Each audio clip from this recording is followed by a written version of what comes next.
Ayan, happy Sunday sa lahat ng aking mapagmahal na FB friends. Ayan, so nakapagsimba ba ang lahat? Sunday is family day, guys. So, kamusta naman kayo dyan? So, ang ganda-ganda nung sinabi ng pari kanina about yung gusto mo daw yumaman. Ayan. Di ba, Dad? Kung gusto mo daw yumaman, matuto tayong mag-share. Oh, di ba? Mag-isip ka ngayon ano yung dapat mong i-share. It doesn't necessarily mean na pera o monetary. Pwede ka rin namang mag-share ng knowledge sa tao. Yan. Yan yung ginagawa ko ngayon, guys. Hindi talaga ako maraming pera. Wala ko nun. Sa totoong buhay kasi marami akong bayarin. Pero, ito yung ginagawa ko, guys. Dumating si Lazada kanina, nag-pick up. Ang tanong niya, ate, kumita ka na ba sa vlog mo? Sabi ko, hindi. Eh, bakit ka nagvo-vlog? Alam mo yung tanong niya, napaisip din ako, o nga, no, bakit nga ba ako nagvo-vlog?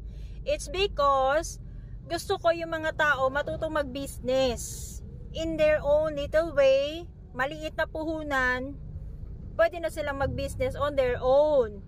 What I'm saying is, within the area na ituturo ko kung sino-sino yung mga supplier, possible supplier nyo, na hindi mo na kailangan mag-travel ng nuknukan ng layo.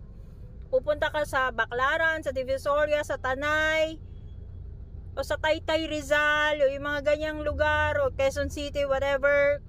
Ibig sabihin, tinuturo ko na kung saan yung mga supplier nyo, possible supplier nyo, kasi nandito lang sila sa area. Kagaya ng kung gusto mo magtinda ng mga apron, yung mga hairnet, dito lang yan ginagawa sa atin, guys, sa North Caloocan, Camarin, within the area. O, meron tayong hardware na nagbebenta ng mura, kasi siya din yung supplier ng mga hardware dito sa North Caloocan.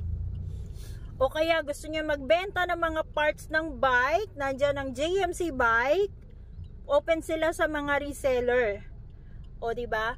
Hindi mo na kailangan lumayo, nandito lang sila sa area lang natin. Kumbaga, binibigyan na kita ng option, ng idea, ng learnings, kung paano ka pwedeng magpaikot ng pera mo, especially now 13-month pay is coming na, di ba? So maisip mo kung paano mo siya mapapalago. Maliit na puhunan, padamihin mo in your own way. Mag-aral ka, i-feed mo yung mind mo ng mga ideas, try mo nang i-try kung saan ka pwedeng yumaman, o di ba? Ang sa akin is mayaman tayo sa idea, bakit hindi natin i-share sa mga kapwa nating beginner, sa mga small businesses. Malay mo, di ba? Kung ito yung way para makatulong sa tao, why not? So, thank you Lord tayo sa mga ideas, sa mga knowledge, sa mga information.